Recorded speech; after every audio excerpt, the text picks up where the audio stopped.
Hi, everyone. Today we're going to read an article to figure out what the central idea of it is. Now, the central idea is what the article or the reading is mostly about. One hint that will always help us is going to be the title. So, the title that this reading is from is New York City, 1869. So, we know our central idea before we even read is going to be focused on New York City in the year of 1869.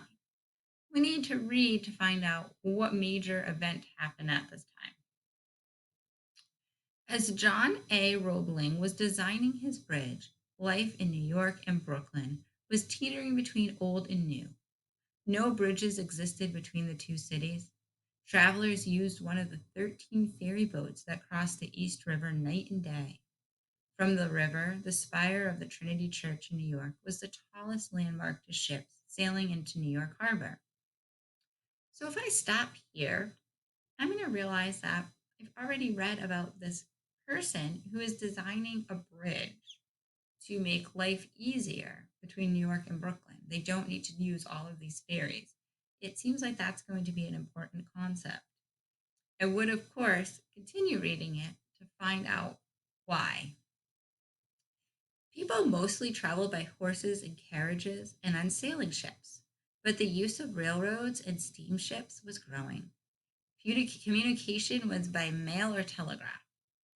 Just a few years earlier, however, a telegraph cable had been laid across the Atlantic Ocean. In less than a decade, Alexander Graham Bell would invent the telescope. All over the world, new and amazing engineering feats were being accomplished. The Suez Canal in Egypt, Mount Sunni Tunnel, the longest railroad tunnel in France, and the Transcontinental Railroad across the United States. We are seeing lots of huge inventions taking place. The idea of a bridge across the East River first gained support from civic leaders in Brooklyn. In 1869, Brooklyn and New York were independent cities. Brooklyn was the third largest and fastest growing city in the country and a major manufacturing center. Brooklyn residents saw the bridge as a way to expand commercially, as it offered better access to New York markets. So for Brooklyn, this bridge is going to help them get into the New York market. We have these two separate cities, and this bridge is bringing them together, is what I'm realizing at this point. New Yorkers, meanwhile, saw the bridge as a way to relieve overcrowding in their city. So the positive for those in New York is it's relieving this overcrowding feeling that they have.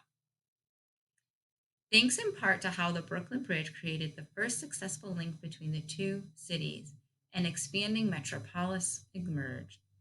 By 1898, the modern city of New York, consisting of its five boroughs of Manhattan, the Bronx, Brooklyn, Queens, and Staten Island, was created. So now we're seeing that by this bridge being created, it wasn't just convenience. It helped for overcrowding of the little New York City area. It helped for market for them to be able to get to the markets and expand commercially. And it created a metropolis between all of these five boroughs where they were connected into a city area. So the bridge was really important. And if I think of the central idea, it really took the old New York in the new. The old New York, where New York City was this little entity and everyone was separate, and it connected it. And that became the new New York City boroughs. Um, so I would say that if we read this, our central idea was going to focus on the fact that life in New York was teetering between the old and the new. The bridge brought all of this together and made it a new New York with many more possibilities. And that is how we would read to find what the central idea is in an article.